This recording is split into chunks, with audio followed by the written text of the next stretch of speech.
Hello friends, welcome to Dee's Kitchen. இன்றைக்கி நம்ம tease கிச்சனில் ரசப்பொடி எப்படி செய்கிறதுன்னு பார்க்கலாம்.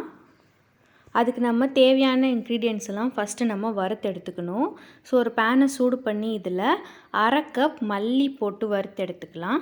இது எல்லா இன்க்ரீடியன்ட்ஸுமே ஒன்று ஒன்று தனித்தனி பதத்தில் வறுப்படணும். அதனால நம்ம எல்லாத்தையும் தனித்தனியாக வறுத்து எடுத்துக்கலாம்.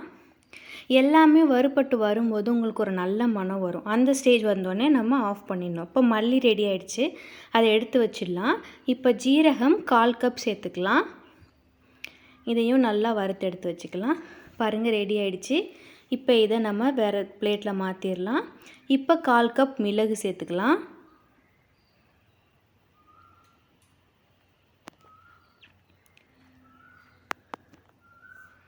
மிளகும் பாருங்கள் நல்லா வறுபட்டுருச்சு. இப்போ அதை நம்ம பிளேட்டுக்கு மாற்றிடலாம். அடுத்து 1/4 கப் துவரம்பருப்பு,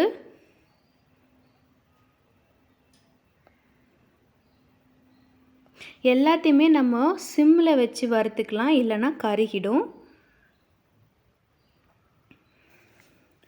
பாருங்கள், பருப்பு வறுபட்டுருச்சு, கலர்லாம் மாறி நல்ல மணம் வருது.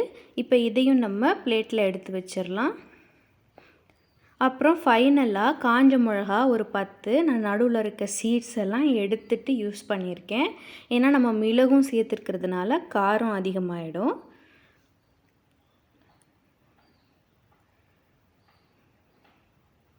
இதுவும் பாருங்கள் நல்லா ரோஸ்ட் ஆகிடுச்சு. இப்போ இதையும் நம்ம பிளேட்டுக்கு மாற்றிடலாம். இது எல்லாத்தையுமே நம்ம நல்லா ஆற விடணும். கொஞ்சம் கூட சூடே இல்லாமல் நல்லா ஆற விட்ட பிறகு நம்ம மிக்சியில் போட்டு நல்லா பவுடராக அரைச்சி எடுத்துக்கலாம். தண்ணி படாமல் நல்லா பவுடராக இந்த மாதிரி அரைச்சி எடுத்துக்கோங்க. அவ்வளோதான், பாருங்கள், ரசப்பொடி ரெடி ஆகிடுச்சு. இது இப்போ கொஞ்சம் சூடாக இருக்கும். இன்னும் ஆறுனதும் ஒரு பாக்ஸில் போட்டு அடைச்சி வச்சுக்கலாம். இந்த வீடியோ உங்களுக்கு பிடிச்சிருந்ததுன்னா மறக்காமல் நம்ம சேனலுக்கு சப்ஸ்கிரைப் பண்ணுங்கள் ஃப்ரெண்ட்ஸ். நன்றி.